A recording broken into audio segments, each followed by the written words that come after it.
make sure everybody can see Clippy saying Happy Holidays. So I can flex my tech gear. From Microsoft Word? Yes. Okay, we gotta intro the sweater. Yeah, buddy. And there's little like icons and stuff all over it. Yeah, okay, we're live. So we haven't been live in a while. Welcome back to SwitchCast, live for real. Really not welcome back. Welcome to our sort of annual Christmas show. We've done it twice now. I think that counts. This is definitely live. If you hear some background noise, like Coors Banquet Beer's opening, thank you, Mark Spence, laughing, jokes, snorting, just general noise, that is because we are legitimately live filming this in the middle of a actual Christmas party. So we are having fun. We hope you are imbibing if you are so inclined, and also at home. And we are going to have rotating guests here, some special people that have been on before, and some not so special people that have been on before. Just kidding. Everybody's special. Yikes. Happy holidays to all you. What I meant to say is some special and not some special people that have been on before. We don't have all of our special guests here, just a few. How did I screw that up? Oh, Doug, I have no idea. That's all right. Anyway, drink some more punch. If you want to win some Sheffield watches, we'll be giving those away arbitrarily to great comments, terrible comments, good questions, any roast of Tim Neely. The best roast of Tim Neely might get a watch. Let's go. So please drop your comments in. They will go to live viewers, family, friends, families, and employees of family of SwitchCast cannot win. Yes. Sorry, Mom. Ethan, do I need to be monitoring chat? Sweet. Ethan Huffnagel, our international executive producer back there, will be monitoring your questions and putting them up on a giant board for us to read. Oh, we got the budget for a giant board? No, we don't. But, okay. Where did the crazy hot matrix go? That was anyway. Quick shout out to our sponsors, and a slight anecdote here. One, I want to let you know that my integrity is not for sale. My opinion cannot be bought. All of our sponsors are ones that we have personally used. Shaughnessy Overland Express, I love that transport company. We use them all the time. They're not the only one we use, but they are the only one we officially endorse for the podcast. Sheffield watches, obviously, I love wearing their watches. Really, really good quality product. And I checked with my watch nerd friends because I'm not a true watch guy. I'm just a poser. Before accepting their endorsement. Epic Vin, we use them all the time. They've saved our butt a lot at the dealership. Bert, have you started using them at the dealership? He has. I think I pulled like 250 in my search for my GT3. Yes. I made that $100 unlimited monthly work pretty hard. Yeah, but Soul and Spine is the only one I endorsed that I had not personally used. And I will be honest, like many people, I was somewhat skeptical of chiropractors. I may or may not have called them chiroquactors. Oh. Did he know this before he sponsored the podcast? Yes. Okay. Yes. He has overcome my fears. Over the years, we've talked a lot. I'm friends with Dr. Hoover, and we've talked a lot about how he does what he does, and his goal and his studies of the medical profession are in order to allow the body to heal itself, not to see you week after week after week, which is, I think, what most people think of chiropractors or doctors prescribe drugs that you just take in perpetuity, rather than how do we get to real healing. So he's trying to work himself out of a job. Exactly. I dig that. The best kind. I did finally go see him. I gave in. My wife made an appointment. You get turned into a pretzel? No, things cracked that I didn't know could crack. I didn't like it. It was not pleasant. I don't like my body cracking. I'm not the type of person that can crack my knuckles, and I hate it when other people do. But I saw him 3 times, and he worked himself out of a job.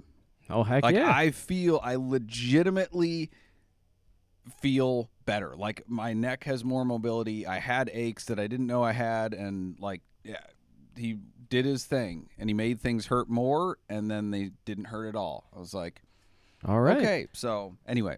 Well, Can't as an speak aging for other chiropractors, but I can speak to our sponsor. I I can say I've personally used all our sponsors. Awesome. Yeah, Anyway. I think I might need to sign up. As an aging man myself, things are starting to ache and creak and crack that I didn't know I had. So it's all downhill from here. All downhill from here. All right, what is fueling this podcast? Tyler, Ooh. our technical advisor and bourbon aficionado, that is not Tyler, but Tyler also is one. Dan Doucette brought a sampling of things. Tim Neely brought some special stuff. He did. What is in your glass currently? The first thing in my glass is the High West A Midwinter Night's Dram, which is my favorite Christmas time whiskey. It is a rye whiskey finished in port barrels, and it tastes like Christmas spice and deliciousness. I am drinking Jingle Juice, Nice. which is a play on Jungle Juice, Okay. which I've never had. It's got cranberries, frozen cranberries as ice cubes, rosé, prosecco, something like that, vodka, triple sec. I don't know. It's like Doug, thank God you're not driving anywhere. I know. It tastes very sweet though. It doesn't taste like any of those things. Yeah, that are that's in it. you might be sleeping in that chair tonight. It's You're not like gonna the move. Michael Scott drink. It's just Yeah, one of everything. One of everything. Why are you shaking your head, Ethan? It is like a Long Island, but it tastes not alcoholic at all. Anyway, with that, we're gonna do a sampling of all our sub-segments tonight. We're gonna try the license plate game on our guests. Hank may even stop by if we can pull him away from the bush light upstairs. Yeah, might be his And- bedtime. Right. But let's start off with Bert and Myron. Come on down. Come on down. And you, our guests get to sit in these wonderful blueberry chairs. I don't know if you've noticed on the live stream how incredibly stylish these Wait, are blueberry those actual chairs are. blueberries or are they blue flowers? I don't know. They came from the blueberry room that we inherited them with the house. There was a. And Erin hasn't Okay. put them on Marketplace yet. I think it's because she likes them a little bit. No. She's like, these need No. to stick around. They need to become a part of the environment. But they're good guest chairs. They're easy to sit in. They're very comfortable. They look much better with guests in them because then you can't see the chairs.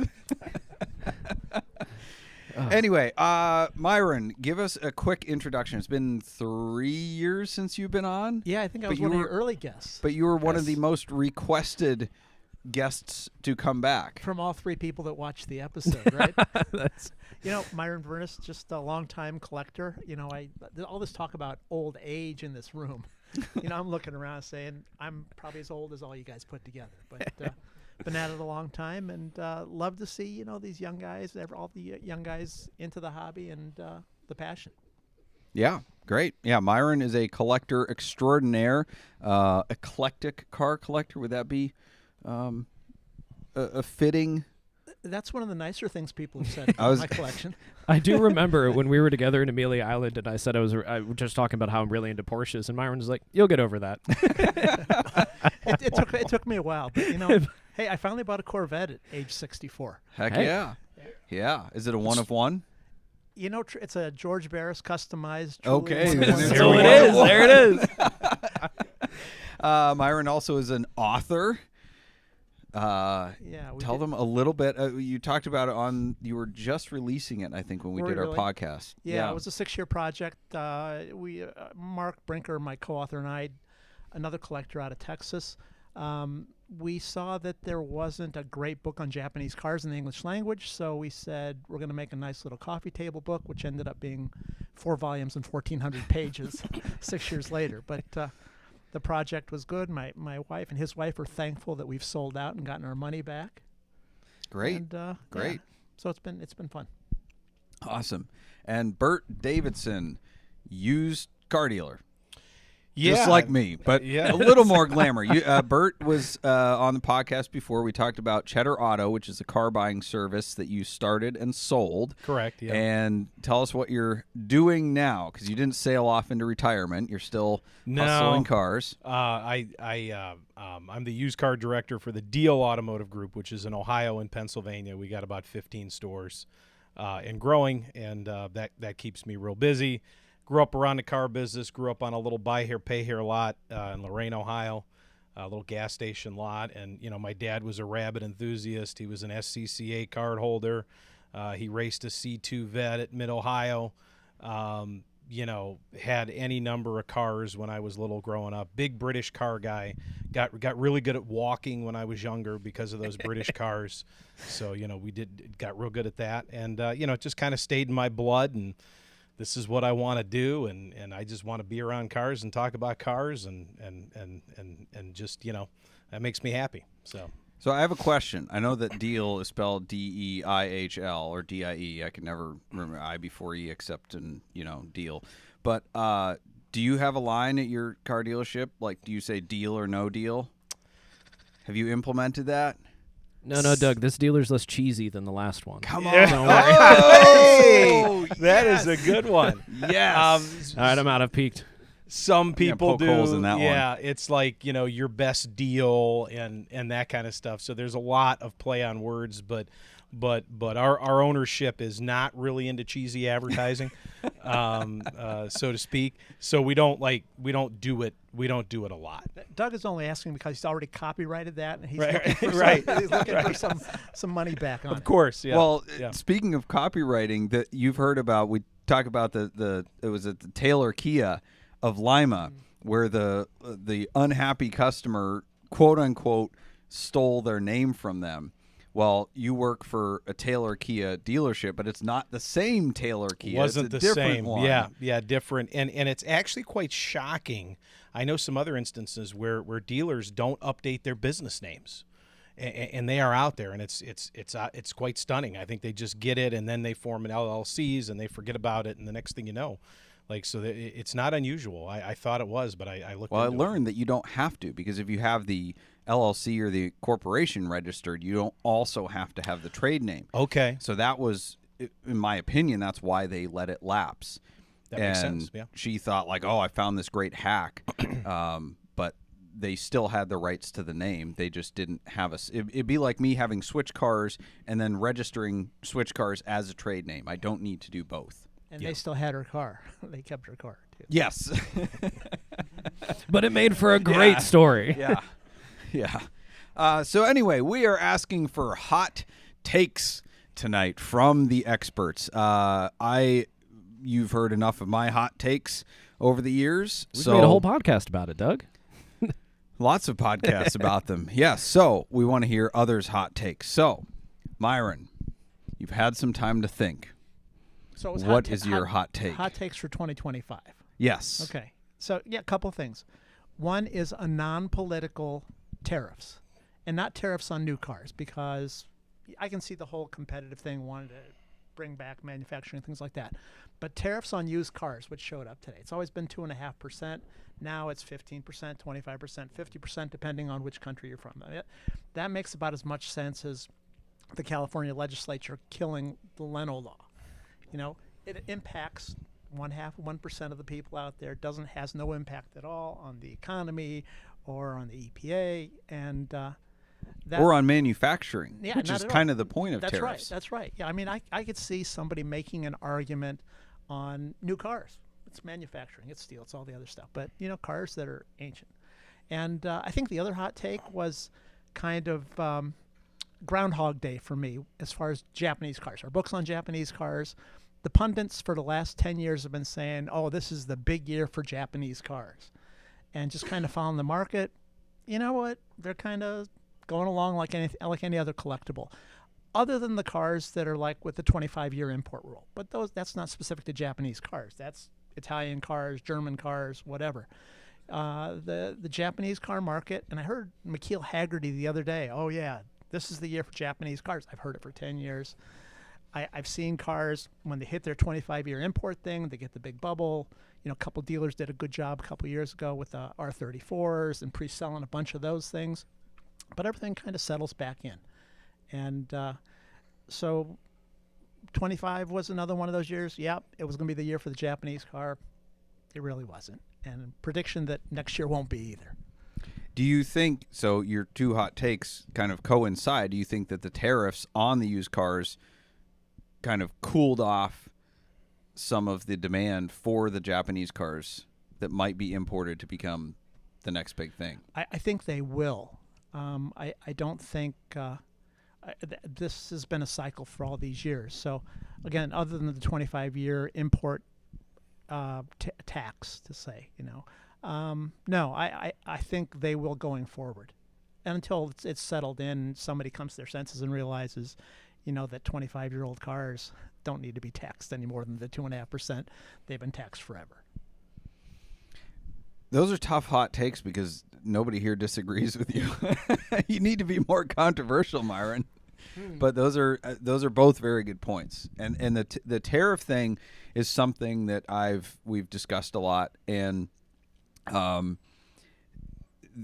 lot of importers are, according to what I know, not interpreting the tariffs correctly because they've not been applying them to classic cars. And based on what I've read and understand, that they are to be applied, and even the customs is going back and retroactively charging people who imported them and only claimed 2.5%. A lot of them, I talked to one customs broker that's importing cars under the Section 636 exemption or something, which is for aluminum and steel items. But I don't think that's going to fly long term. So I think some people, Tim, are going to get bills in a few months and get a surprise that the car they imported cost more than they thought it was going to because of bad customs brokers. Can you imagine paying $200,000 for an R34 and then getting another 12% from the government to be like, hey, bud? It's happened. That's it's wild. Happened. And it's not just, again, it's been such a moving target. People have charged it, and then they didn't realize whether it was at loading time or unloading time, and there was a period that, for 1 week it was 50%, and then the next week it was 25%. So yeah. I've known people that have gotten bills. Yeah. Well, and I just finished reading Cult of GTR by Ryan Zumalin. Great book. Yeah. It was a fantastic Zoolander? book. Not quite. It was a great book, but it really, showcased how with all of the stuff that we had heard about with importing R34s and motor wrecks and all that, that the government was complicated enough normally. And I think all of the tariff stuff has made it even more complicated. Well, complicated and clueless. Yes. That's a dangerous combination. For sure. And I think what the other thing it shows is that they will get theirs one way or another. So that's unfortunate if Tim gets a bill in the mail. I don't know. Because you don't have a mic yet. That's my full name. All right, I'll throw in my one hot take that's going to be controversial. All right, let's go. We're ready. All iconic cars are deeply flawed. We love their flaws. We have to love their flaws. I mean, that's like saying. Can you see the That's like gears saying turning, a lot everybody? of things. It's like saying, I bring it back to that's like saying your wife is flawed. Well, yes, but you don't see them because of your love.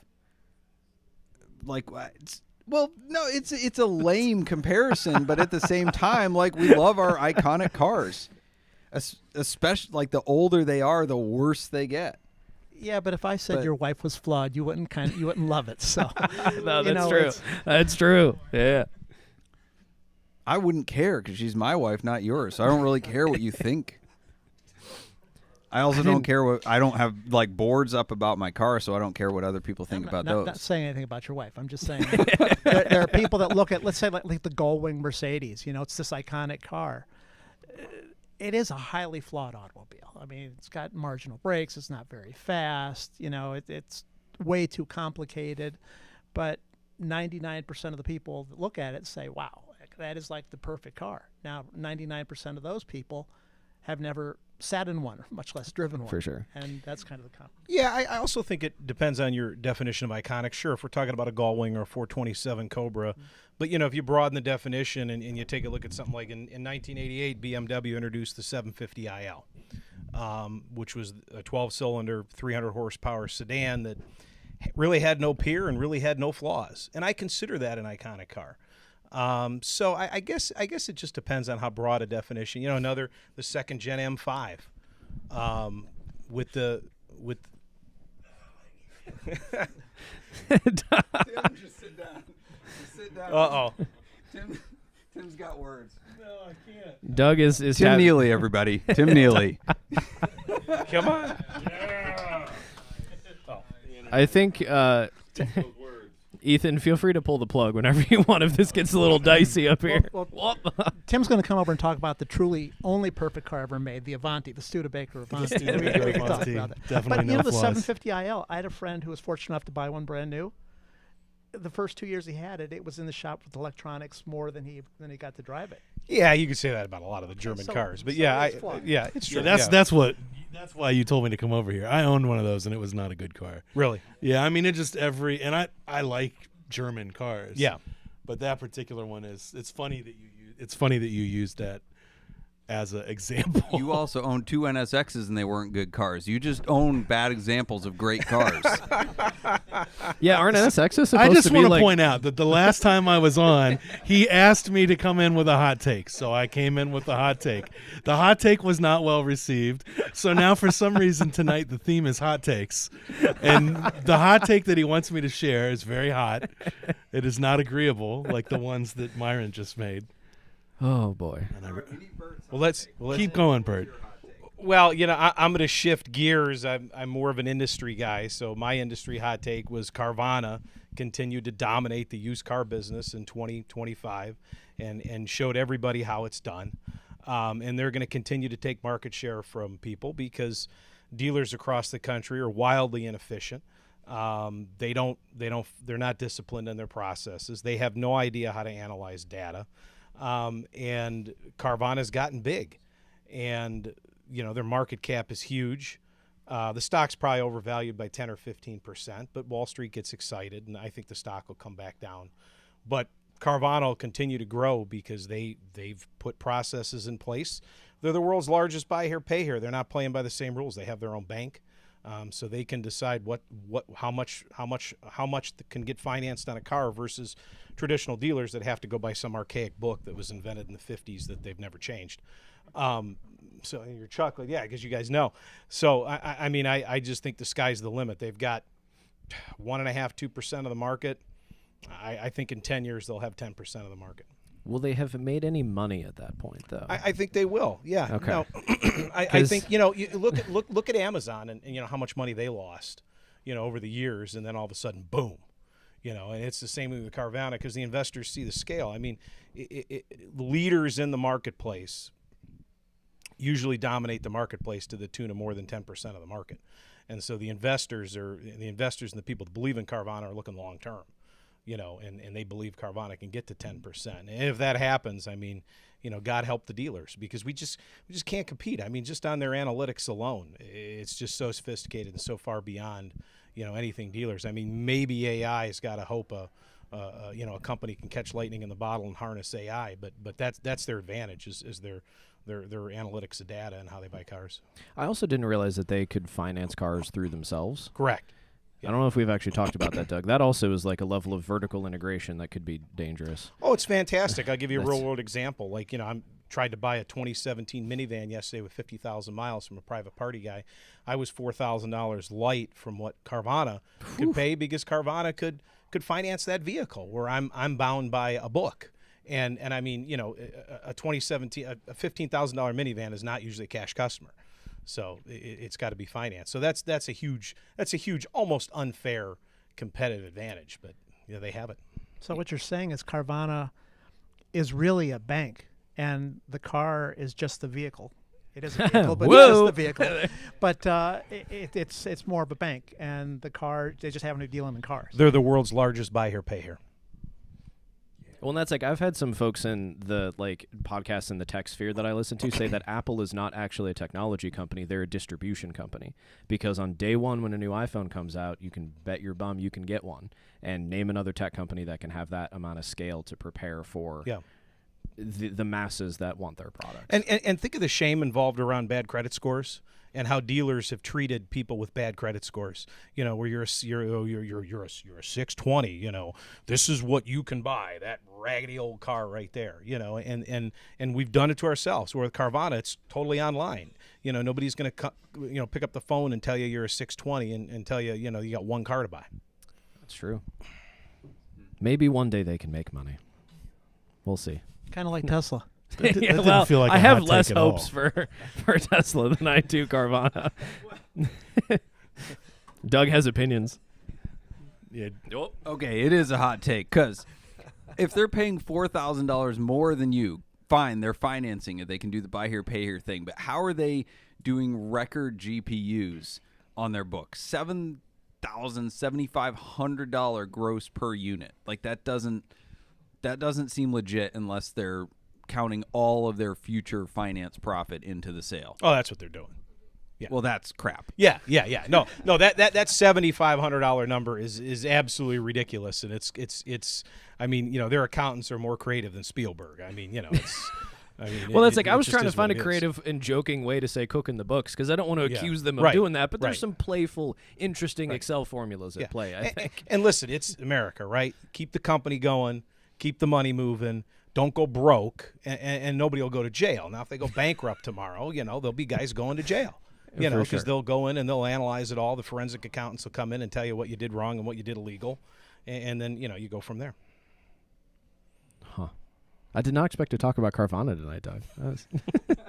Well, I want to hear Tim's hot take that he says you get everybody in trouble.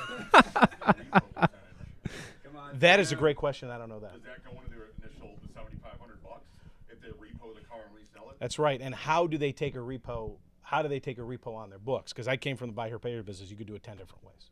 So that's a great question.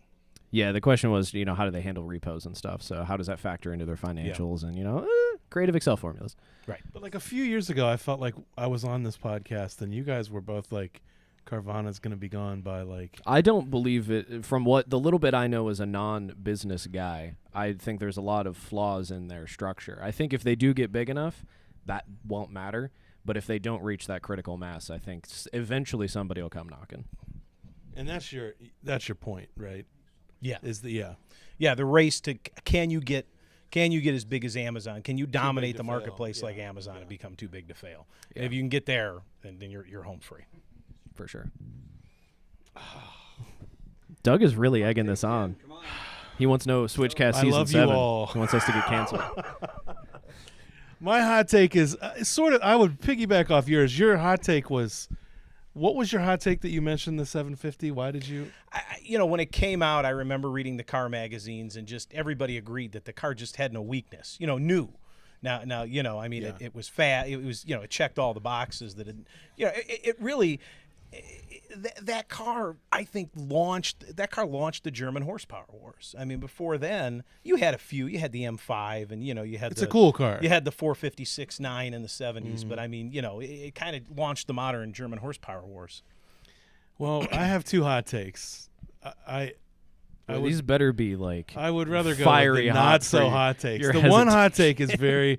I'm gonna go there. I'm sorry, Myron, because you literally wrote the book on it, and I wish there was different circumstances. We're about to have a fight. I'm not a huge NSX fan, and Well, that doesn't sound like a hot take. Is your hot take that the NSX is bad? Yeah, my hot take is that the NSX is. So I would bolster this by saying I've owned several NSXs.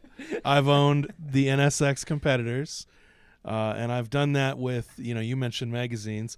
Car and Driver and Road and Track back in the day used to do comparo tests, and they would do the NSX and the 348 and the Lotus Esprit and the I think Carrera C4 were the cars that they compared. I remember that. And the NSX trounced, dominated. dominated. This car is so, and I'm thinking as a kid, well, the NSX, I gotta get this NSX.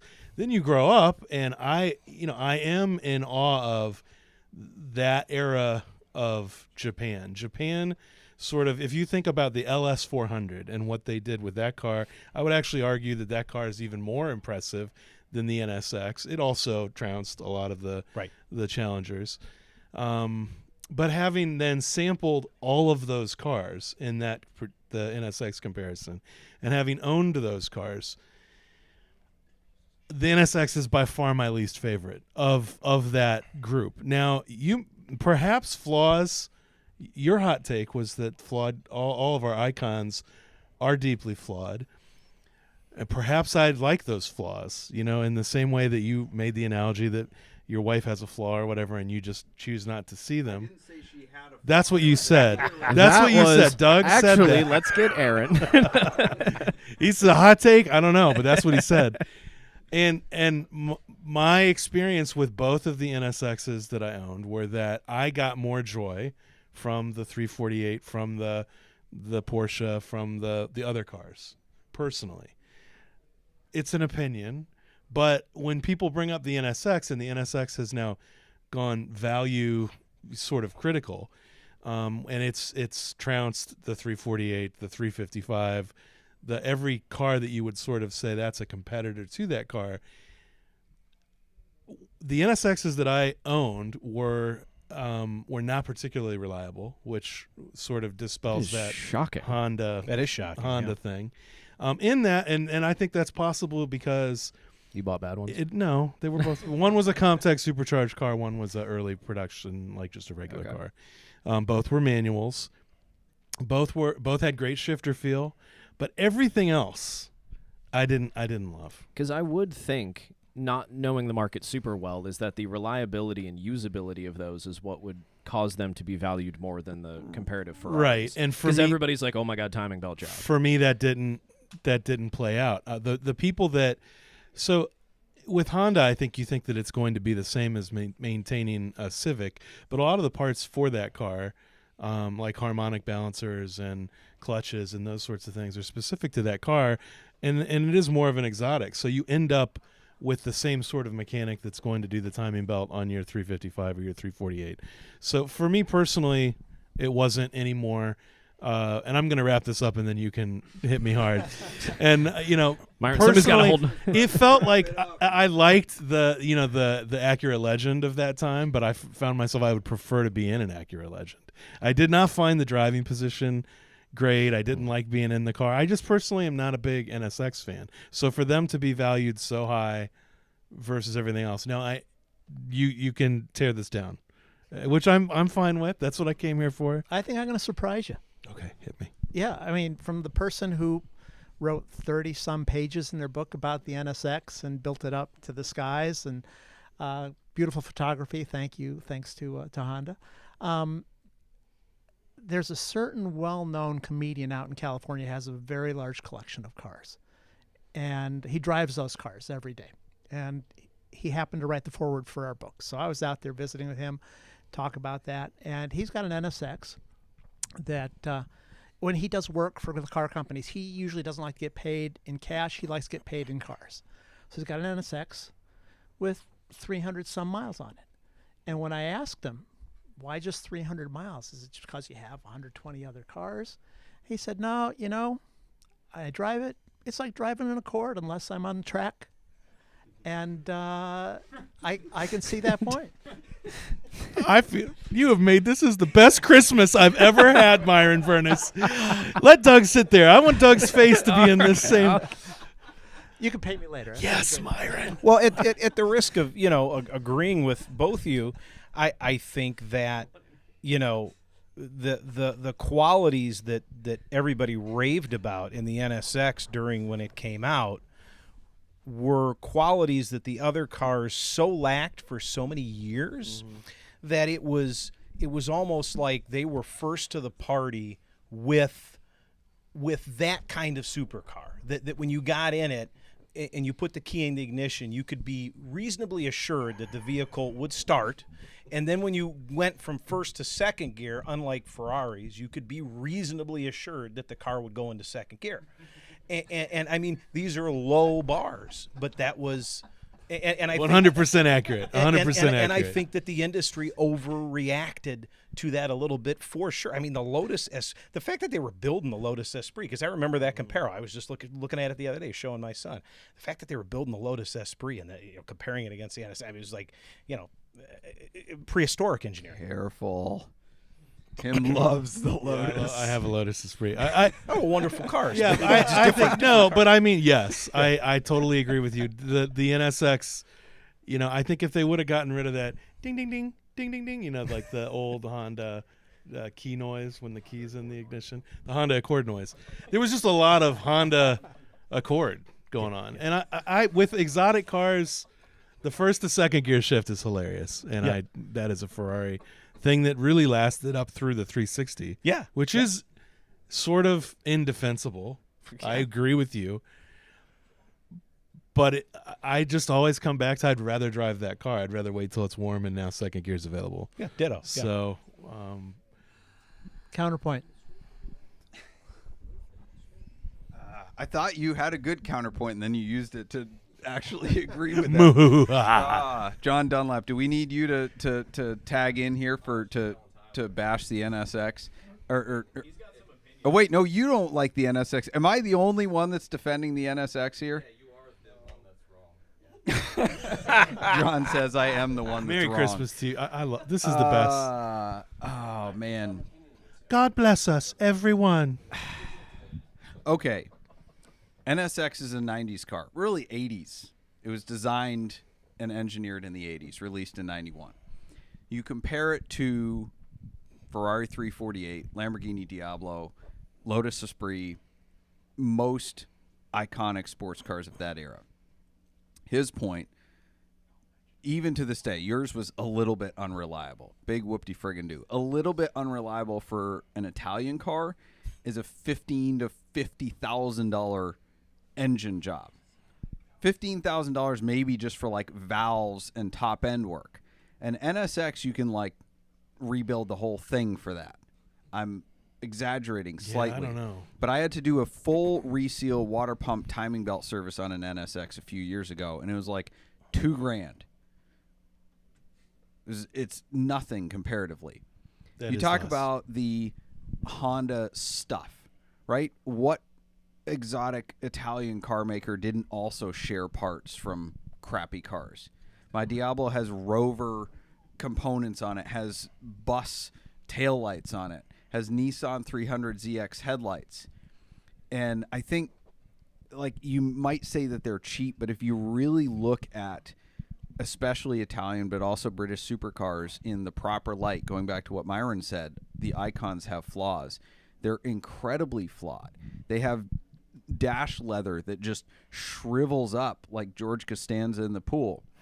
You have gears that don't go into gear until they're warm, and that's considered like, oh, well, you know, it's because it's so finely engineered. Bull crap.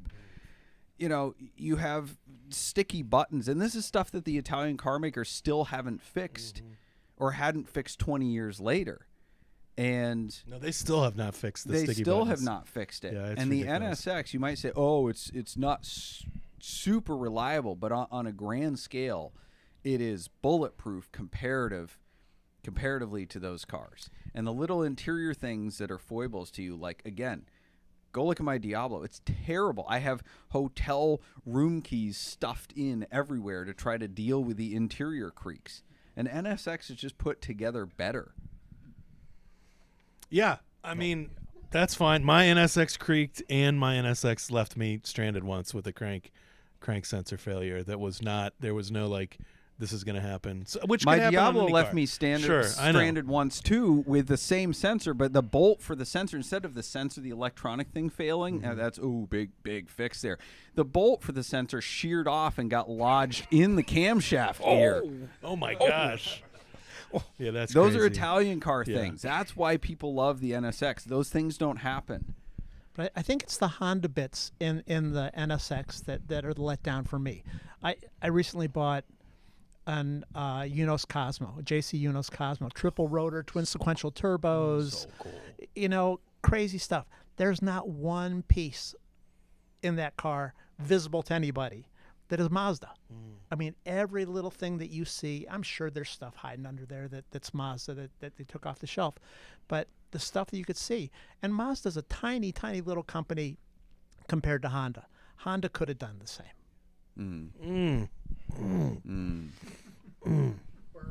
That doesn't make the NSX any less good, just because it could have been more great. Yeah, and I wish it made the Cosmo more valuable, but it doesn't. So I love that. I would rather have a Cosmo by far than an NSX. The NSX, there's no doubt, was an absolutely fantastic car when it came out. It was great timing too. I mean, look at where Honda was in F1 racing. You know, For sure. when the NSX came out, and that certainly helped it. I mean, Honda could do no wrong back then. It was just with the racing and with the cars they built. I mean, you know, mid '90s, you know, from '88 to '95, I just think, those Honda cars, the Accords and everything else were just, they were just engineering marvels. So same thing with Toyota too. Tim, what's your other hot take? Less My controversial. other hot take is I can relax. I can sit back a little bit. This is not that hot of a take, but it is one of those things that sort of analogous to Carvana. One thing that definitely concerns me is that manufacturers seem completely unable to judge what spec their cars should come in. My examples here are what's going to happen now is Volkswagen is going to say the United States had no desire to have the ID Buzz, or they just don't want a van, and Honda's going to say, see, coupes aren't popular. No one wants a coupe. But it's because they have offered the Prelude at $44,000 with plus $20K ADM. Right, with a Civic hybrid front drive, just very run-of-the-mill. CVT is the only drivetrain option.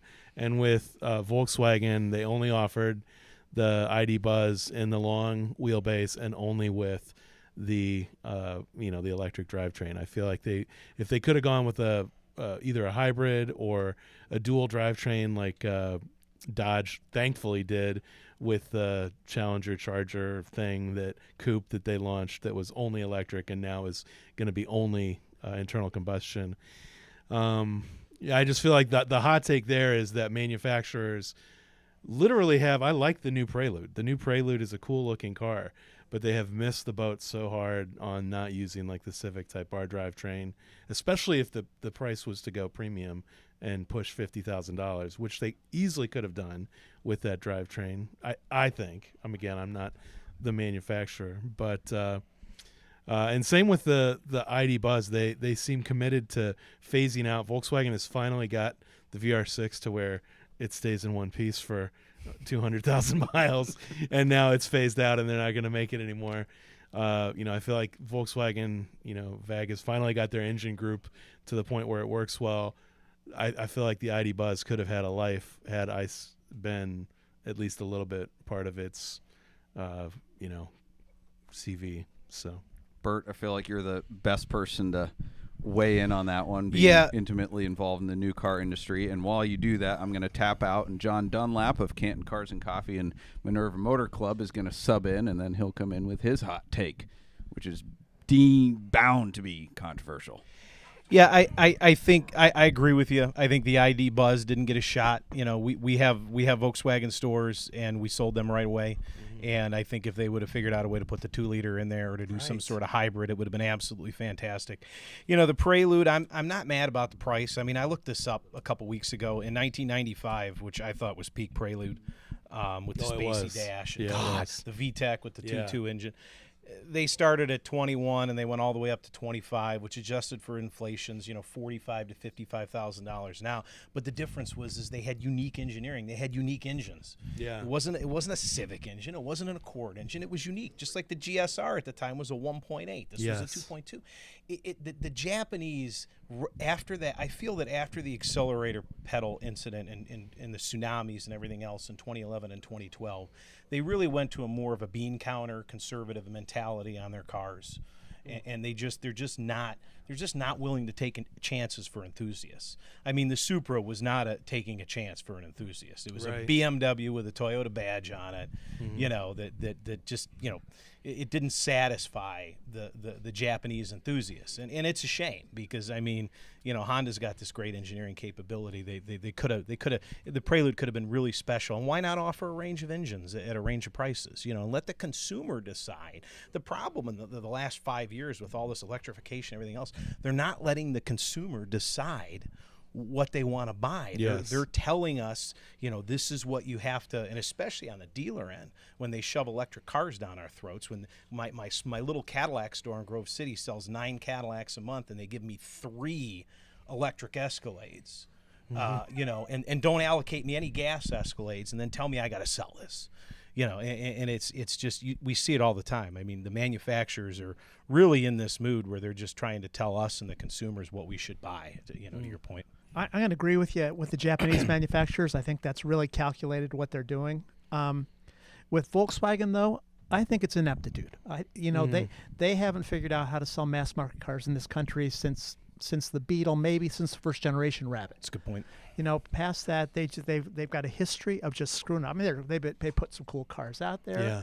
but back to kind of cover your coupe thing. On top of that, I'm in Europe. Every time I see a last generation Scirocco, I know. I'm thinking, why the hell would they sell this in the United States? We all know it's a Golf with a sexy body on it. I know. But they would have sold a ton over here. But Volkswagen just chooses not to do that. I've been seeing ID buzzes all over Europe, short chassis, Yes. Yeah. efficient vehicles for the last few years, and they're selling like hotcakes over there. VW, whoever does their product planning in this country, whoever has for, I don't know, nepotism must be a running rampant in there, too. Nepotism's a hell of a drug. I just used that quote recently. It's true.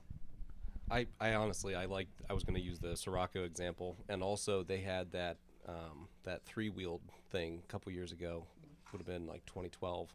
Like, so they Volkswagen specifically is trying to push the bar, but then they don't. So then it's like, what the heck? So, couple hot takes. Back to NSXs. The problem, Doug, with the comparison to the Diablo. When you get out of there's no problem. No. When you look at it, when you get out of it, you look back at it. When you get in it, you're excited to get in it. And when you slam on the gas, it stirs emotion. And that is not the case when you get into an NSX. You don't have a place for your left foot. You don't have a place for your left elbow. And it makes absolutely no noise unless you're on gas above 4,000, 4,500 RPM and actively turning. So in that situation, it's great. But for every other situation, it's just not good. And for that reason, it's not passionate enough to be dealing with the downfalls. Now, if it was brutally, hurting you and all that other stuff, it would kind of make it almost more worth it and better. Or if it was coming from a race car and you have all of these crap things, because, it was a race car first. Okay. It wasn't. So to be just kind of crappy all over the place. Anyway, so that's my hot take on NSXs. And then the other thing I was going to say was that, I think we're at a weird time in car world. And I think that the takeover mentality, which has been kind of ruining a lot of things, I think is actually going to save car culture because of the fact that it will push everybody's tolerance overboard and we will stop putting up with it. And then I'm hoping that's the case at least. So are you saying you think takeover culture is going to get so bad that collectively? I think that we saw that happen in Slammed Enough in Tennessee. I think that collectively advertising to the Send It Bros and praising that lifestyle of things I can't say on the internet and in public on Doug's podcast because of profanities. Like, I think that celebrating that mentality is done, I think that we're going to have a small amount of it still existing, but I think for the most part, everybody's going to be smacking people upside the heads like, we're done with that. That's my hope, at least. I hope so. That's my hope. I don't think so. You don't think? No, I mean, you look at hot rod culture in California in the 50s, right? All these movies, Hot Rods to Hell and all this other stuff, right?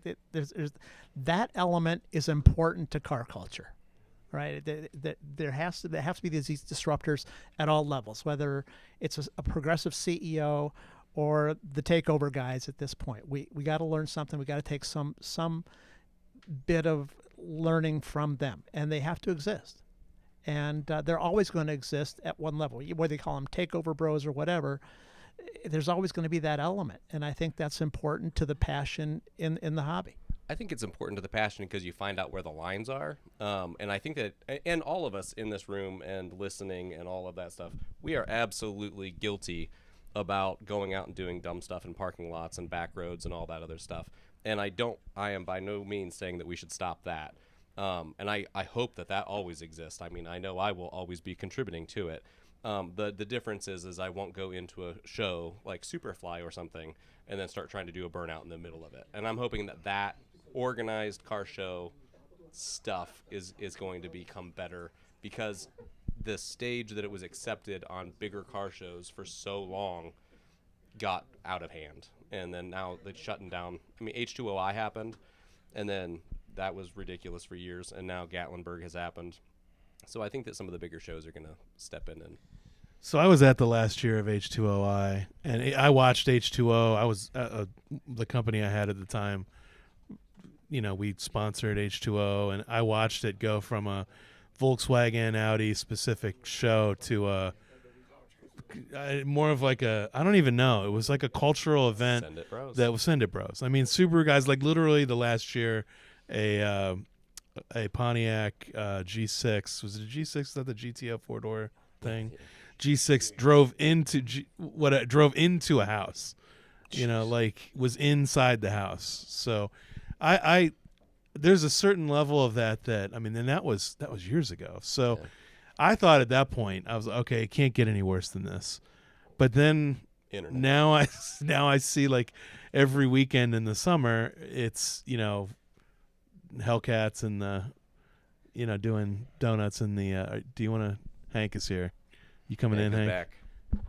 I was told that everybody who doesn't have a one-of-one Corvette needs to get off the stage. Okay, you stay. You've No, got I one. could still go. He's got a one-on-one. No, you stay.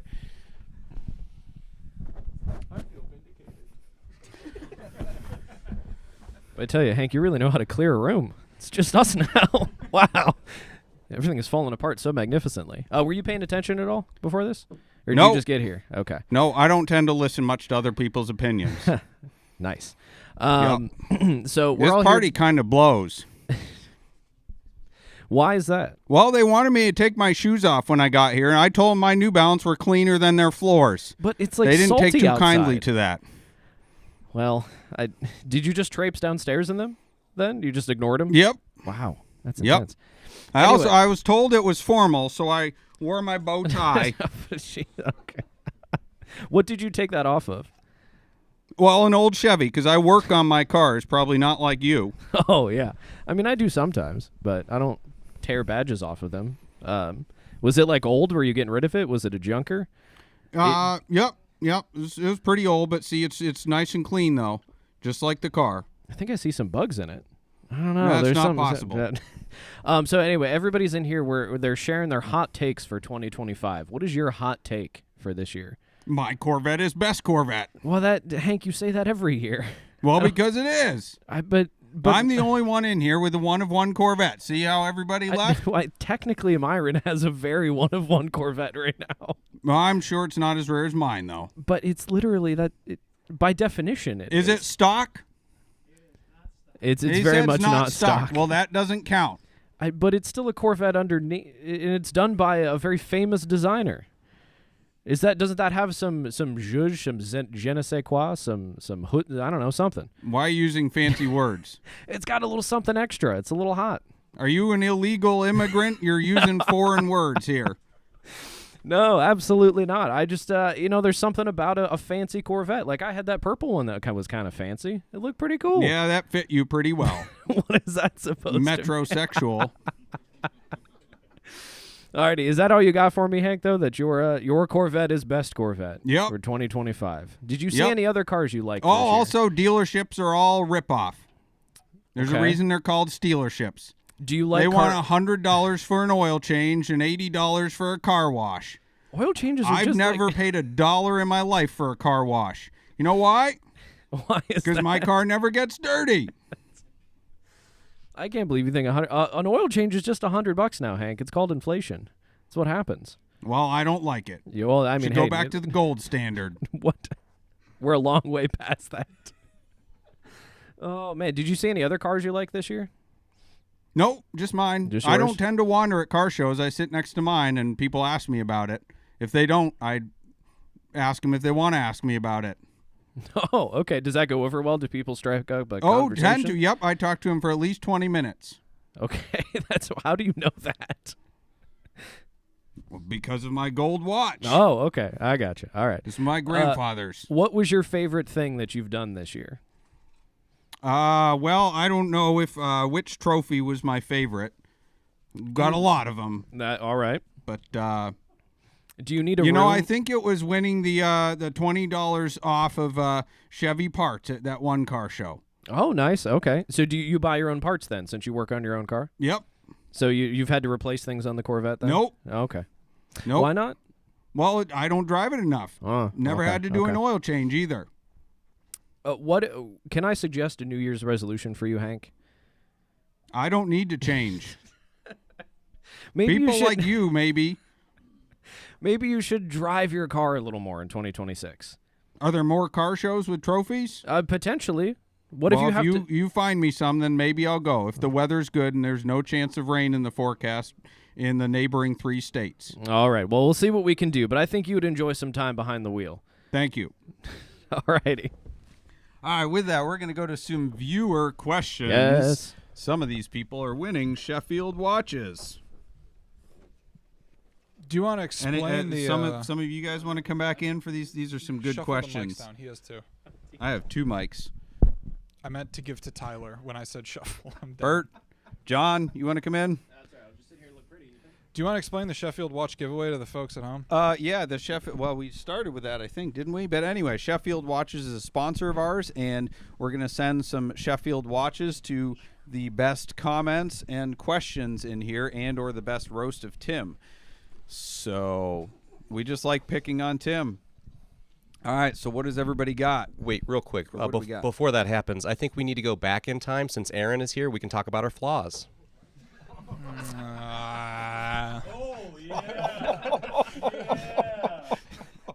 I'm going to rotate out now. I might not be back. Here's our first viewer submitted question from Devin Ruckus 6910. Question for everyone: what is your I'd rather walk car? PT Cruiser. That makes me sad.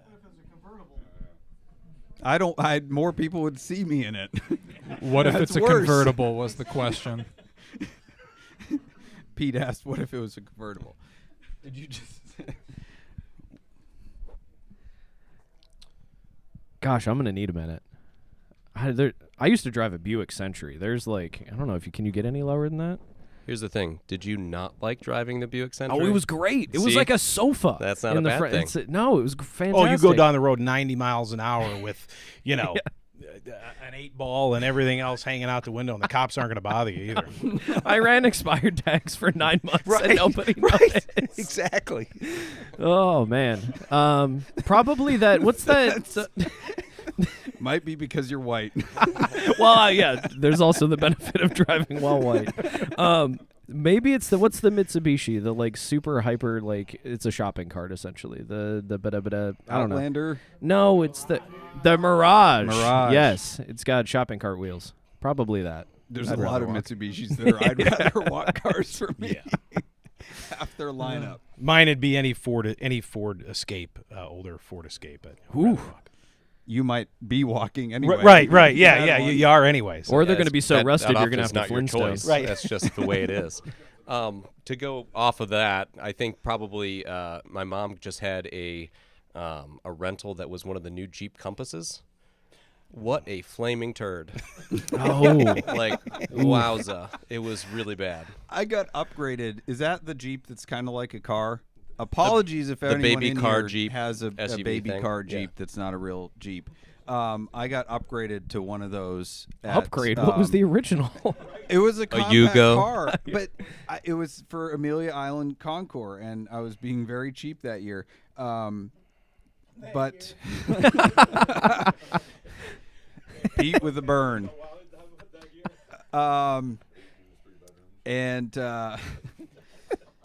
So the girl said, "Oh, well, you've been upgraded to an SUV," and she walks me out to that, and I was like, but she was so excited about it. I thought, well, she must own one. I mean, she is very, very happy for me that I got this upgrade, and I can't. That's like barely I a can't crossover. turn it down. I had to hide my disgust for that upgrade. I'm like, please, can I go back to the Nissan Altima or whatever it was, other than this? It was a Jeep thing I did not understand. It's bad. You know it's bad when you're asking for the Altima instead. The Altima SR is not a terrible rental car. It's got a great steering wheel. Is there anything else good about it? Just Doesn't matter. John, what's your I'd rather walk car? Well, that was the Compass. That was that. Oh, yeah, you that just was the said Compass. that. Yeah. Man, I'm on a roll here. that's all right. Tyler, we had to come back to you. No, you said Nope. yours. Yeah, we're all good. All right. Somebody else take the microphone. Anybody want to say what their I'd rather walk car is? Getting a lot of head shakes here. Okay. Yeah, Mark Spence. Mark Spence. DeLorean, says Mark Spence. He is not He's- particularly like them. Family show. His words Not exactly. fond. Not cool. Anybody else, or we got another viewer question here? Okay, here's the other viewer question. Sorry. Cybertruck is Austin's I'd rather walk vehicle. I'll be with you there. Ralph. From a Tesla owner. Dodge Neon. Dodge Neon. Those Dodge are Neon. cool. Mark Spence does not agree. But that's why I picked the PT Cruiser. It's all the mechanicals, all the bad part of the Neon without the cool. I secretly Iconic loved my styling. PT Cruiser. I'm just saying. An ACR Neon is great. Is great. If you need a bumper, Okay, what's our next? if you need a viewer bumper or question? wheels or something, I got those. Next viewer submitted question. Feel free to not answer this if you don't want to. This is, what was your what was your net worth when you purchased your first sports car, and what was the purchase price and the car? All right. Have I told you all about Pentagon Federal Credit Union before? I had, I think, a collection of retro video games to my name, and had just started working at my first real job, and took out a loan for the entire purchase price of my 2003 Porsche 911 of $24,000 in 2017, and that was something I'd probably never do again. That was so unbelievably risky. If that thing would have had any of the problems that some of them seem to have, I would have been But it up a creek didn't. without a paddle. But so, it didn't. Yeah. I definitely had. Yeah. Do you consider a Ford Taurus SHO a sports car? Show of hands. Show. Yeah. No. Yes. No. Okay. Well, high school, I bought a 1993 Ford Taurus SHO with the Yamaha engineered variable intake runner V6 engine. Is that like American VTEC? Yes. Nice. It was awesome. It was awesome. 5-speed manual, green over tan. Ooh. I love that. My first quote-unquote real sports car, I guess, I was 19. I leased a Honda S2000, and I definitely had a negative net worth at that time. I grew up in a car lot, so when I was younger, but the first car I bought, like 2 months before I graduated from college, I went down to the local Chevy store and ordered brand new 2000 SS Chevy Camaro in midnight blue with the Hearst 6-speed shifter. I had a zero net worth. I didn't even have a job at that point in time. I was just guessing, that I was going to have a real job when I graduated, and mortgaged my future for it. But I don't regret. I mean, I had amazing debauchery in that car, so I don't regret. I don't regret it at all. I too had absolutely nothing. At 15, I got a 4-year-old Camaro convertible, so that was cool. Nice. And then I drove it a handful of times before I was even 16 and scared the crap out of myself. And then had a Mustang at 18 and a Corvette financed at 22. So I've been in debt with cars my entire life. So that's how that And works. you've been in debt for fun cars, which is more my wavelength. I don't want to be in debt for my daily, but I'll be in debt for a fun car, which is probably financially problematic. This is not financial advice, but it works for me so far. Ethan, what will your financial net worth be when you buy your first real sports car? Ethan is declining to answer. I think it's because he's richer than all of us. Yeah, because he hasn't bought a Hasn't bought sports any car. cars yet. Doug, I asked you a little bit about this, but if anyone else has thoughts, feel free to weigh in here. This was a question from Eric Paul 7898. Are you guys aware of the situation with Whistling Diesel and his arrest for tax evasion for the Montana LLC debacle. Any thoughts, opinions, comments? Doug, explain to the folks at home what a Montana Sure, LLC. we can do that. And Was this a Patreon thing or like a warm-up lap? I think it was no, it was a warm-up lap because we didn't want to do a full episode on it because everybody's talking about it with not a lot of information yet. But the long and short of it, from my perspective, obviously there's the legal perspective and this is not Whistle legal and advice. Diesel's perspective. I don't even know the guy's real name. I don't care. But anyway. And Tennessee's perspective as well. So, they'll figure it out in the courts. But people use Montana LLCs. My wife would argue illegitimately because it's not for the purposes of conducting business. But they use Montana LLCs to avoid taxes, sales tax on vehicles in whatever state they reside. And there's a lot of complications with that, most notably in, I believe, Kansas and Tennessee and maybe some other states. They have written very, very strict laws to essentially close the loopholes that are very clear that if you're doing it, it is felony tax evasion. Whistle and Diesel, famous YouTuber, got arrested. Of course, there was plenty of camera people around to document all this. And his big complaint was that he never got any notices. He didn't, get any warnings, any fines, any opportunities to pay. I think he had at least one. My counterpoint is that the law is on the books. That's your notice. When you get arrested for dealing drugs, they don't send you notices and say, please stop. Hey, we noticed you were doing this. You should Google it. Like the law is out there on the books and you're choosing to violate it. Now, your interpretation of it might be that it's a loophole, but Tennessee's interpretation is not the same. So in my opinion, that whole argument just goes out the window. It's a bunch of whining. Now, that's not a legal opinion. His attorneys may say that, that there's, he may have some defense. But the other thing we've talked about a lot is all the flock cameras. And the flock cameras are recording everybody's plate numbers all the time. And I think Tennessee's law is that if your vehicle is in Tennessee at least 30 days of the calendar year, then you have to register it there, and if not, you are guilty of this tax evasion. So I'm pretty sure that Tennessee knew they had a case before they sent sheriffs out to book the guy.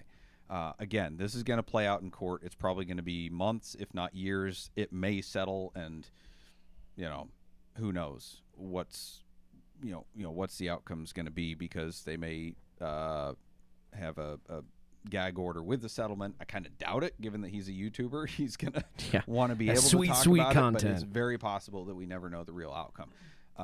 There have been multiple fights before. I don't know of anybody arrested in the past. I know of people that have been threatened with this by the Attorney General. I know of people that have been sued by the state Attorney General. Some of them won. Some of them settled. Some of them just decided to pay their taxes. So this is the first one I've personally heard of where somebody just straight up got arrested. So this will be an interesting one to play out, but I think predictions on either side at this point are premature. I think obviously most people are siding with him because he's got the biggest microphone and he can plead his case to the internet, right? He's got the was it when you're like judged guilty by the media before the trial, like court of public opinion, yes, right? yes, so yes. He's won there, but that doesn't mean he's right. Well, and everybody wants to stick it to the man for charging them money for their fun cars and whatever. I think there's a lot of posturing on both sides. I don't think they had to do the whole camera arrest business. I also don't think his response needed to be as inflammatory and antagonistic as it needed to be, so we'll just see what happens. Got to get the clicks. Yeah, buddy. Gots to get the clicks. Bert, you have any more insight? Have you followed that situation? I just think that whole Montana tax evasion is a silly flex anymore. I mean, it started off great, but now everybody wants to take advantage of it. And when everybody that gets the attention of the governments, so Yep. Here we are now. Yep. I will not do it, not because I enjoy paying taxes. I've been accused of being a bootlicker because I advise people not to do the Montana LLC thing. Same here. But Which is a wild take. To me, it's just not worth the risk. I'm not saying it's not legal. I can't say that. I don't know. It differs state to state. But the people that say blanket, this is 100% legal, is a terrible statement to make, because no attorney can even say that, because unless they're licensed to practice law in all 50 states and have studied the law in all 50 states, they can't make a blanket statement that says this is totally legal. It depends on each individual state's rules. So, yeah. For sure. Yeah, so we'll do the plate to sample. Whoa. I think we'll finish out with that, because we want to get back. Oh, my watch has stopped, but it's right twice a day. Yep. I should have worn. Yeah, a that was not a Sheffield. Sheffield watch that stopped, No, by the way. It's Hank's grandfather's gold-plated watch. The name of the game. And you guys are welcome to play. Anybody else, if you want to try to guess as well, hop in here. We read off a vanity plate, and the other people have to try to guess the stereotype in terms of what vehicle is this on. We're not trying to decipher the meaning of it. The meaning is typically patently obvious. It's what crazy person would put this on their plate, and what do they drive? So, Tyler, Yes. fire us off with All the right. first one. I've only got 3 for tonight, but the first one comes to us from Tim, a friend of the podcast. Audi. AUDI. Audi. Is this like mine that I did to you? I can't, Doug. That would be answering. That would give you too many clues. I'm going to give our guests the opportunity for this layup. Volkswagen. No. Not a bad train of thought, though. TT. No. Porsche. No. No. Not. I don't think anybody's gotten it yet. Do you have a guess, Doug? An Audi. No, it's a BMW M8 convertible. Did you run the Carfax to see if they recently traded it in and transferred No. the plate? Doug, do you think I have that much time on my hands? Somebody sent me a photo, and I said, that'll be funny, and I read it on the podcast. I did not run the plate. All right. What was I've it got- registered to? What? What, did you run it? No. Oh, okay. I'm asking you. No, You no, brought no. the plate. I did not do All that. right, I've got one for y'all. RIP 401k. Lincoln Navigator. Mark says Lincoln Navigator. Pete A says Ferrari BMW. F430 financed. It's a GT3. A used Bentley. Ooh, You are the closest. I like that. You are the closest. No, it is a Maserati Ghibli. Woo! The collective groans. Ooh, are that's what you louder get. than the Ghibli's exhaust note. You own one of those, Tim? If you did, you'd probably say why he was amazing. Hashtag better than an NSX. Tim is so vindicated right now. That might win you a Sheffield watch. That might be the best Tim roast. Oh my gosh. That was it. That was pro Tim. Oh man, you ready for the next one, Doug? I'm ready. Are they ready? Are you guys ready? All right, spiced. This comes to us from the very one and the very only Daniel Doucette. Doucette. It is. It is a Cayenne. Look at Porsche this. Cayenne. Nice, Myron. Very good. Heck yeah. Very good. I'm thinking like rum, car. What car's rum? Spiced rum. Okay, here's a little brain teaser one. Virginia plate S54XIT. S54 exit. S54XIT. Is this some BMW thing? Don't they have an S54 engine? Yes. E46. Yes. M3. Yes. Did the engine Sedan. exit? Does the, I don't know how many yeses I need. No. That's 3 yeses, right? And they're all correct. Yes. It's some. I'm gonna say it's an E46 BMW, but It is. It is a. but what does the plate mean? We'll get there. It looks like an M3 touring clone. So it's XIT for touring. So I'm guessing it's a fake up-badged M3 because it's all-wheel drive, hence the X. So it's not S54 Exit, it's S54 XIT. I was really hoping it was going to be IT based and that the owner would have a sweater like that. And also, you need to show the fans at home. I think everybody's saying. I don't know. I don't think that they realize it's Clippy. That's phenomenal. Clippy is wishing everybody a happy holidays. Better than whatever the hell Copilot is. All right, so last one coming from David A. Submitted it through SwitchCast.live. This is Primate with a 1, a 4, and a 3. I love you. What? That's 143. That's code for 143. Oh. Is it all in a row, 143? No, it's PR1M4T3. Yeah, I don't know. Maybe Anybody? It's code that he loves apes. No, not quite. How about a Viper? A BMW No, M4. it is a BMW M4. M4, not M8. I don't know why that's what he chose, but it's got M4 in it, so. And he loves apes. I guess so. I don't think it's like a weird yellowish green color. That's not a. It's not He's a zookeeper, says Pete. Nice. All right. All right, that's all I got. Last one for you. This is a dead giveaway. Fiesta. Ford Focus.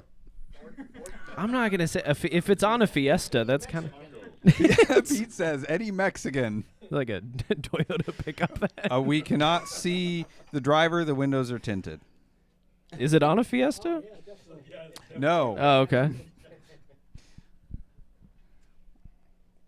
I'm sticking with Ford Focus. You were just focused on that answer. No, it is not a Tacoma. Oh, I see where you're going there. Taco Fiesta. It is not a Ford Splash. It is a sort of Ford product. It is a Range Rover Sport. I think Mark they really says just they like own a Fiesta Mexican wear, restaurant. and then that's what it is. Maybe it was a big upgrade. They tried. From they just traded. They in. just Thanks to Chase McIntosh for that submission. Well, with that, we're going to join the rest of the party upstairs because it is still 9:35. You might want to get that. according to this We'll get you a watch. Sheffield, Doug. We'll get you. Thank you to all of you for tuning in. Thank you to all of our special guests this evening. Thank you to those who submitted questions. Those first two that we called out, please get in touch with us some way so that we can get you your Sheffield watch. Thank you all.